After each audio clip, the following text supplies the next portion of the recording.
In this lecture, I am going to start the first chapter of class 12th, that is relations and functions. Okay. Some general remarks before we start solving the questions in this chapter. Number one, that you need to go through the entire playlist of class 11th, entire playlist of class 11th relations and functions. Okay. This is the first thing that you need to do. If you are confident enough that you know each and everything that you studied in class 11, then you can go directly to this playlist. Okay. So the second point is, what was Cartesian product? If I say I've got a set A which has got elements 1, 2 and 3, and I want a Cartesian product of A with A itself. So how do we write the elements? See, this is A and I need its Cartesian product with itself. So it will have elements like this: 1, 1. These will be the ordered pairs: 1, 2, 1, 3, then 2, 1, 2, 2, 2, 3, 3, 1, 3, 2 and 3, 3.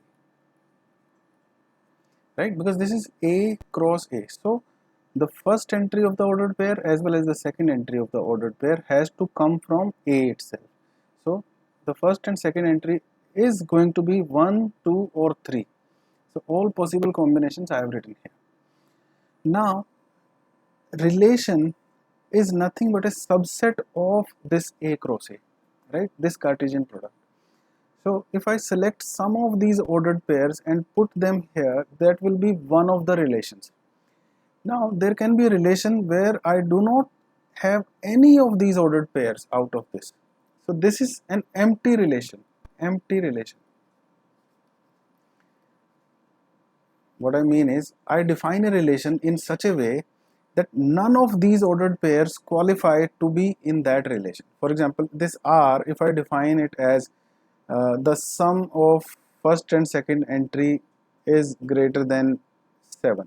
Okay, if I define it like this, and this is the ordered pair that I want, where the sum of first and second entry is greater than 7.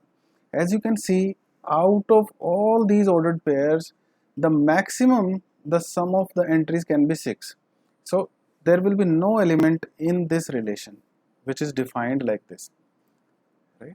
So what is the relation defined as? If I define the relation as this: A comma B belongs to relation R, where in such a way that A plus B is greater than 7, right? If I define the relation like this, then obviously this relation will be an empty relation.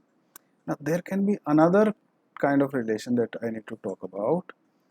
If I define the relation as R such that AB belongs to R, where A plus B is less than 7.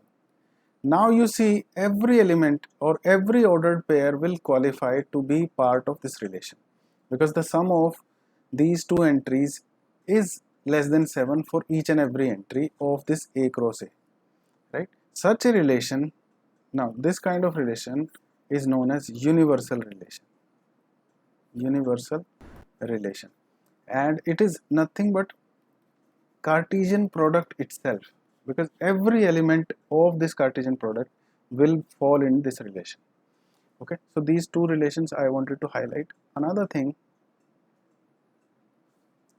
that A cross A or Cartesian product of A into A.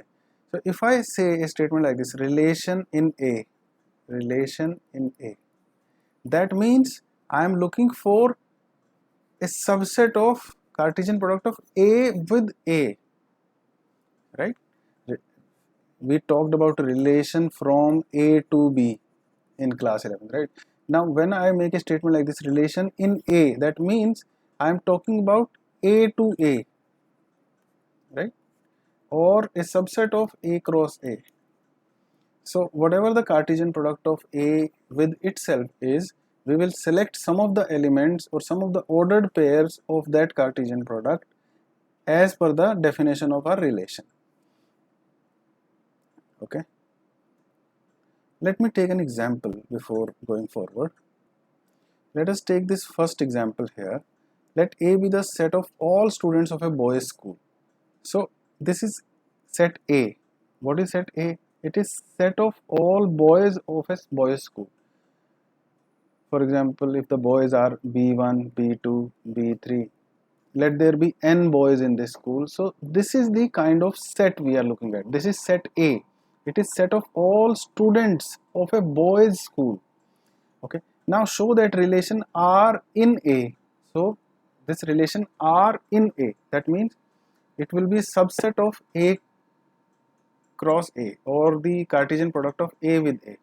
Now this Cartesian product will have ordered pairs of the form B1 B2, B1 B3, right, and so on. There will be elements like B5, B9, and all possible combinations, right? So these kind of elements will be there, where out of which now there is a relation which is defined as A comma B, where A is sister of B. That means if I want to find this relation R, as per this definition of the relation, I need to select ordered pairs from this Cartesian product, right? And if you see this Cartesian product, this has got all the ordered pairs with both entries as boys. So at the first place and the second place we have got boys, and I need to select the elements or the ordered pairs from this as per this relation, which says A is sister of B. So whatever ordered pair I write in this relation, the first place or the first entry of that ordered pair has to be a girl, right? Because it has to be sister of B. Okay, so the first place for sure has to be a girl. Even B is not defined, right? B can be a girl or a boy, but A is sister of B. That means A is very well defined to be a girl. So first place should be occupied, or the first entry of the ordered pair should be occupied by a girl. Whereas in all of these available ordered pairs, both places are occupied by boys, because we are talking about a boys' school. It will not have a girl in it.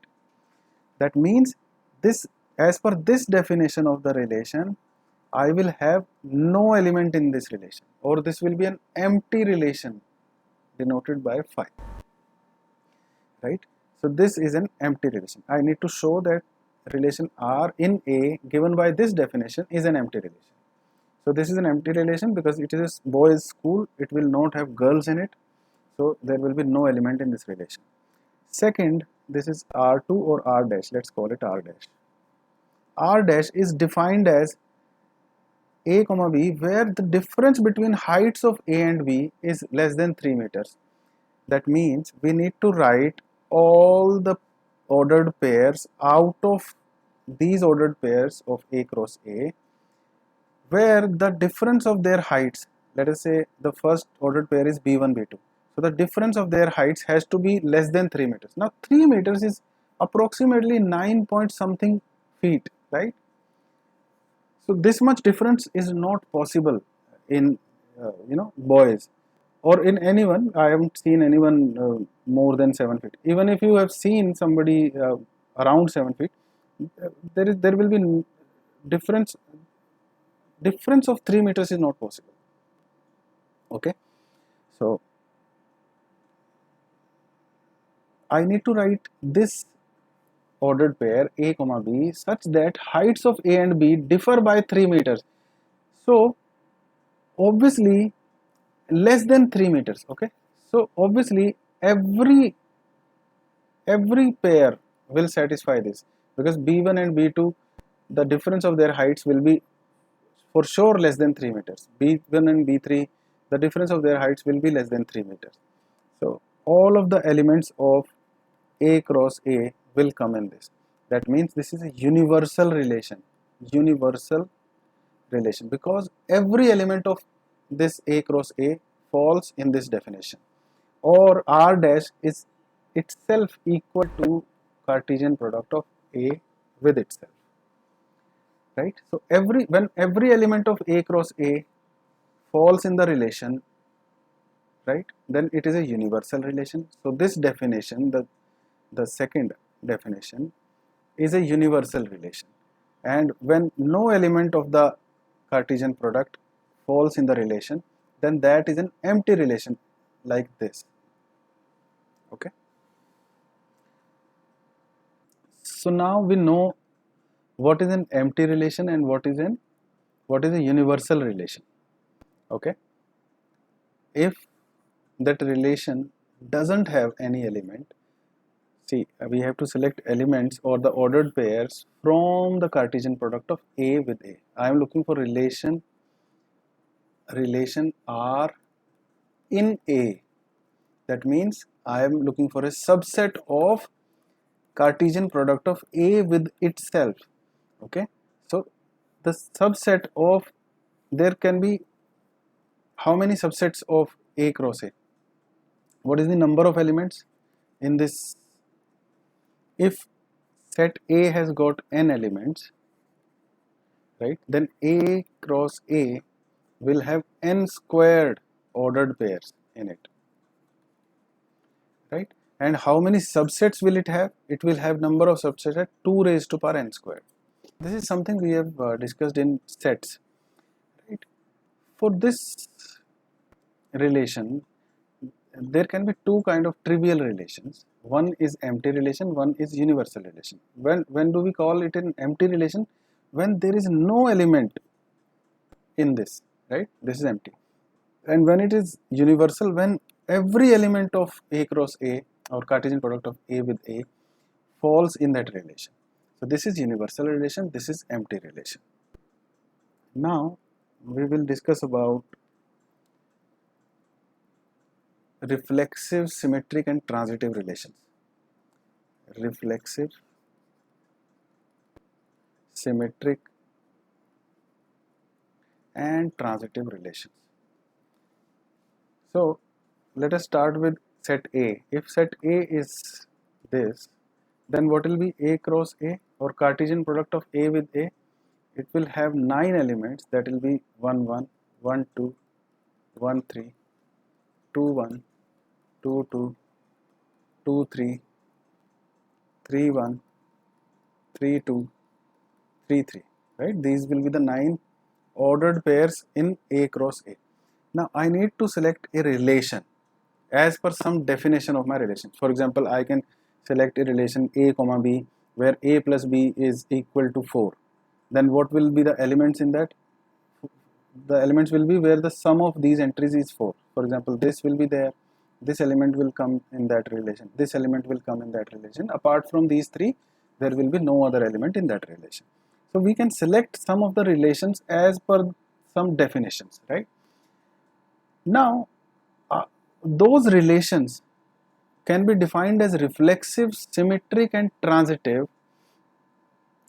Reflexive, when that relation has got A comma A as its elements or as its ordered pair, where this A comma A belongs to relations where A belongs to set A, right? This R relation in A, that means we are looking for subsets of A cross A, and if that has got elements of this form A comma A in that relation where A belongs to this set A, that means whatever this set A is, for example in this example I have taken 1, 2 and 3 as the elements of set A. So if in a relation in A I have got ordered pairs like 1 1, whatever elements they are there in A, I should have doublets of those elements. So 2 comma 2, 3 comma 3. Apart from this, I can have any other element. So if such a kind of relation is known as a reflexive relation. Okay, so A comma A should belong to R for every A belonging to set A. So whatever element that I have in set A, I should have a doublet of that element in my relation for it to be reflexive. Okay, we will take some examples. For example, let me take an example right now, because I have defined set A as 1, 2, 3. So I am taking a relation, I am writing it in roster form: 1, 1, 2, 2, 3, 3, 1, 3, and 2, 3. Okay, so I have written a relation R in roster form like this. So what I'll check is, what are the elements in set A? 1, 2, 3. Do I have doublets of all these elements? 1, 1, 2, 2, 3, 3. Yes, I've got. So apart from this, I've got two extra ordered pairs that won't make a difference. Now this is a reflexive relation. Because for a relation to be reflexive, just one condition has to be satisfied, that whatever elements are there in A belonging to A, I should have a doublet in that relation. So if these three doublets are present, then I can say that this relation is reflexive. I don't have to look at these extra ordered pairs here to check the reflexivity. Okay, even if these three were there, so let me write another relation R dash, where I have got only these elements: 1, 1, 2, 2, 3, 3. Now this is also a reflexive relation, because this satisfies my definition that A comma A should belong to relation R for all A belonging to set A. So I hope reflexive you know how to check. Now another is symmetric relation. For a relation to be symmetric, if AB belongs to R, if AB belongs to R, then BA should belong to R for all AB belonging to A. Or I should write them like this, without this bracket. What I mean is,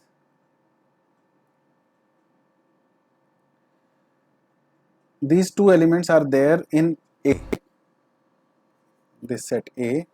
There are these two elements in set A, random elements. Okay, out of all these elements in set A, I am writing, this is a way of writing, this is a format, that if I have got A comma B in relation R, then the reverse, that B comma A should also be there in R, or the presence of A comma B should imply the presence of B comma A in that relation for all A comma B belonging to A.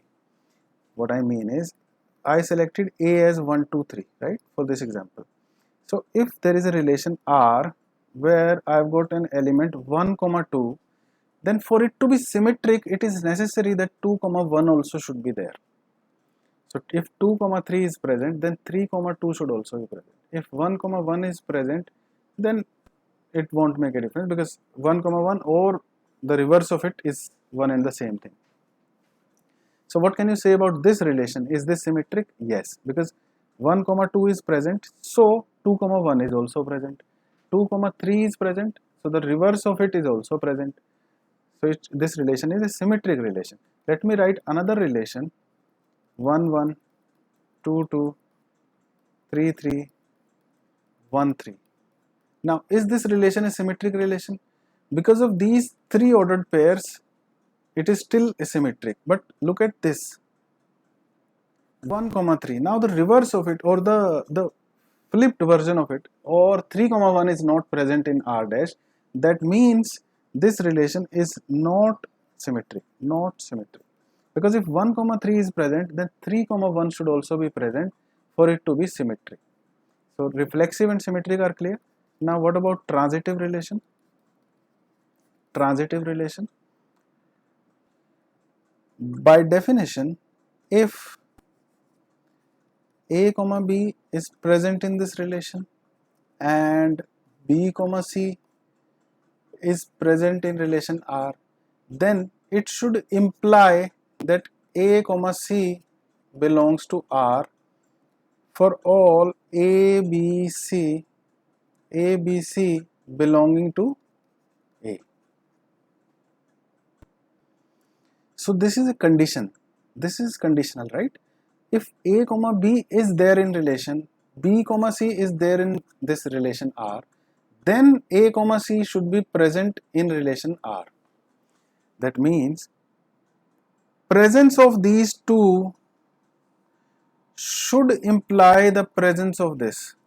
If these are not present, then we won't look for this element here. We will look for A comma C only if A comma B and B comma C are present. What I mean is, if I write a relation like this, relation R in A, I am writing, okay. So if I write it like this, 1 comma 2, this is one of the relations, right? Because this is subset of A cross A. Now, is this transitive? Yes, this is a transitive relation. Why is it transitive? Because A comma B and B comma C are not present in this, so I don't have to check for A comma C, right? So this relation is transitive. But now let me write another 1 comma 2, 2 comma 3.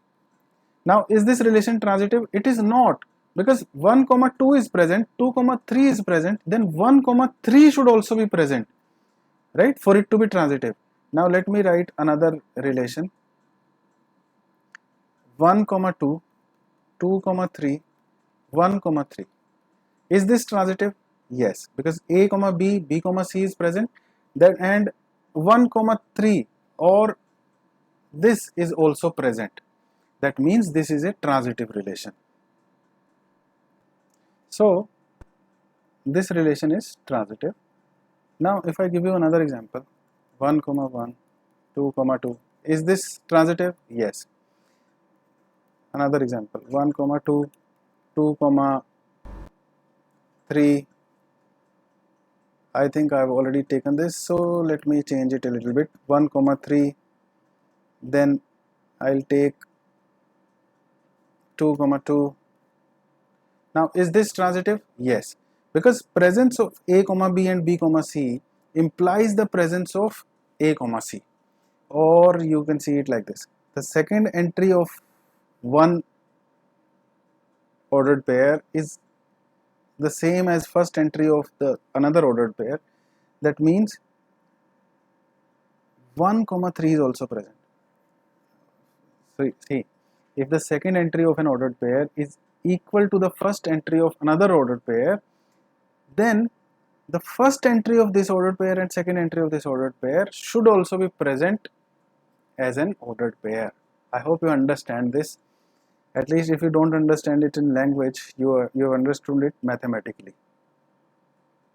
right? And it doesn't matter if 2 comma 3 is written here and 1 comma 2 is written here. What I mean is, if I give you something like this, 3 comma 1, 3 comma 1 and 2 comma 3, 2 comma 1, and now if I ask you, is this a transitive relation, you will say 3 comma 1 is present, but 1 comma something is not present. But if you notice, 2 comma 3 is there and 3 comma 1 is there, so you have to check the presence of 2 comma 1. What I mean is, while writing a set, it is not, the order in which the elements are written doesn't matter. So I can write this set or this relation like this: 2 comma 3, 3 comma 1 and 2 comma 1. Now if you see, this and this element is same, so the same condition is there, that AB is present and BC is present. So I need to check for the presence of AC. So AB is present, 2 comma 3, 3 comma 1 is present, so I need to check 2 comma 1 is present or not. So yes, it is present, hence it is transitive. So you need to check for the elements if they are not written in a particular order, right? So this way also you should be alert in checking it. So I hope you can check whether a relation is reflexive, symmetric and transitive or not. Okay, in case of transitivity, if A comma B and B comma C both are present, then we will check for the presence of A comma C, otherwise we will call this relation as transitive, right? Only way it cannot be transitive will be the presence of A comma B and B comma C and absence of A comma C, then it will not be transitive. Otherwise in all the other cases it will be transitive. Reflexive, we know that its own image should be present, or the doublet should be present, where for all A belonging to A. That means whatever elements are there in the set A, they should be present as doublets in the relation for it to be reflexive. And for symmetry, if AB is present, then BA should also be present. Obviously, for all AB present in set A. For transitive, I have just cleared. Now, if a relation is reflexive, symmetric and transitive simultaneously, or any relation that is reflexive as well as symmetric as well as transitive, is known as equivalence relation. Equivalence relation. Okay. So let us take an example before moving forward. Let T be the set of all triangles in a plane. Okay, so there is this set T which has got all the triangles in a plane. Okay, and relation R in T given by T1 comma T2 such that T1 is congruent to T2. So there are all these triangles in this set T. Okay, I want this relation R to contain the ordered pairs, right? At both the places there will be a triangle, right? T1 and T2 both are triangles. Now they will be congruent to each other. So this is relation R defined as T1 comma T2 such that T1 is congruent to T2. Show that R is an equivalence relation. So for a relation to be an equivalence relation, three conditions should satisfy: that it should be reflexive, it should be symmetric, it should be transitive. So I just need to check three things, whether it is reflexive, symmetric and transitive or not. So if all the three properties satisfy, if one of, let us say I am checking for it to be reflexive. So while I am checking it for whether it is reflexive or not, and I find it that it is not reflexive, I will say there and then that it is not an equivalence relation. But if it is reflexive, then I will check for symmetric, for it to be symmetric. If it is symmetric, then I will check for it to be transitive. Okay, so if any of these properties does not satisfy, then it is not an equivalence relation. If all of these satisfy, then it is an equivalence. So let us think about it. So let us start from reflexivity, whether it is reflexive or not. So can I say this relation, in this relation T1, I am taking a triangle, okay, and then the same triangle here.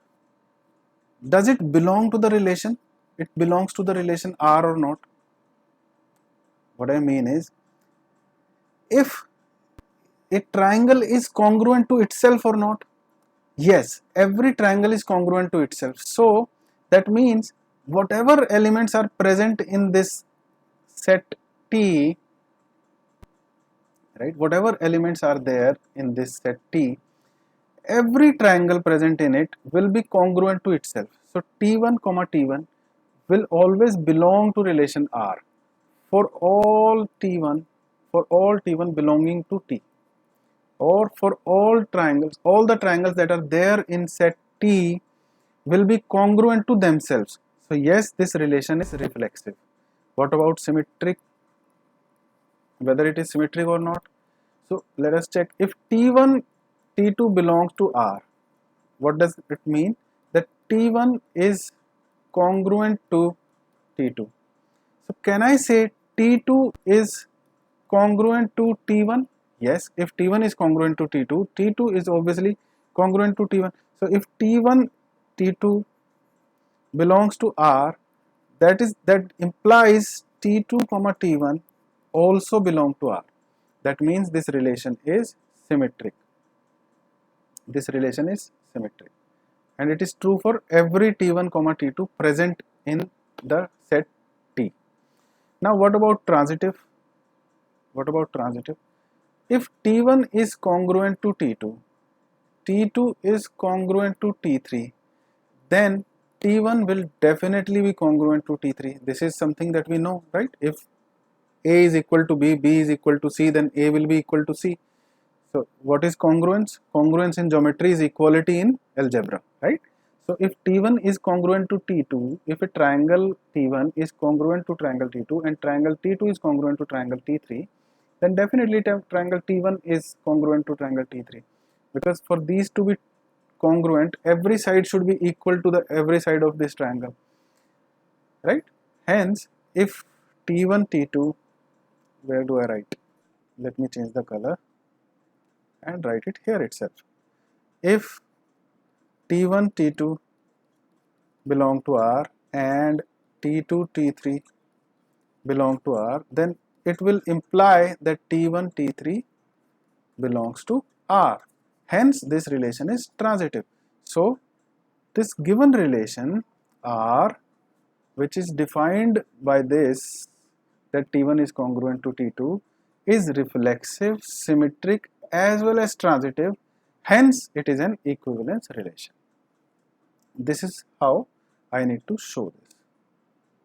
Okay. Let me take one more example.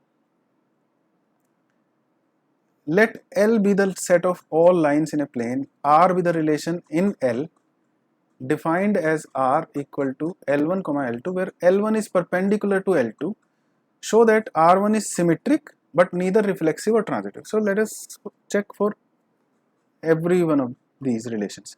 First let us check. Okay, let us go as per the question. We need to show that R is symmetric. So let us first check for symmetry, whether it is symmetric or not. For it to be symmetric, if L1, L2 is present in relation R, this should imply that L2, L1 is also there in R. That means if L1 is perpendicular to L2, this L1, L2 belongs to R means L1 is perpendicular to L2. So if L1 is perpendicular to L2, does this imply that L2 is also perpendicular to L1? Yes. That means this relation R is symmetric. Okay. Now let us check about whether it is reflexive or not. So L1, L1 belongs to R or not? Does this belong to R? L1, L1 belonging to R will mean that L1 is perpendicular to itself, which is not true. Hence, this element or this ordered pair L1, L1 doesn't belong to R. That means it is not reflexive. It is not reflexive. Or in English language, you can say that a line is not perpendicular to itself. Okay. So if it has to be reflexive, for reflexive L1, L1 should be present for all L1 belonging to L, right? But it is not possible because a line is not perpendicular to itself. Now what about it being transitive? Let us check. If L1 is perpendicular to L2, L2 is perpendicular to L3, does this imply, if these two conditions are true, that L1 is perpendicular to L2, L2 is perpendicular to L3, does this imply that L1 is perpendicular to L3? No, because if this is L1, this is L2, right? L1 is perpendicular to L2. L2 is perpendicular to L3. So L3 will be something like this, right? So what about L1 and L3? Are these perpendicular to each other? No, in fact they are parallel to each other. So this doesn't imply L1 perpendicular to L2 and L2 perpendicular to L3 doesn't imply that L1 is perpendicular to L3. Hence I can say this is not transitive. So we have seen that this is symmetric but neither reflexive nor transitive.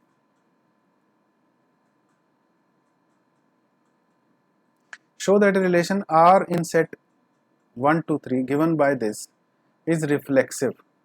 So what is set R in set?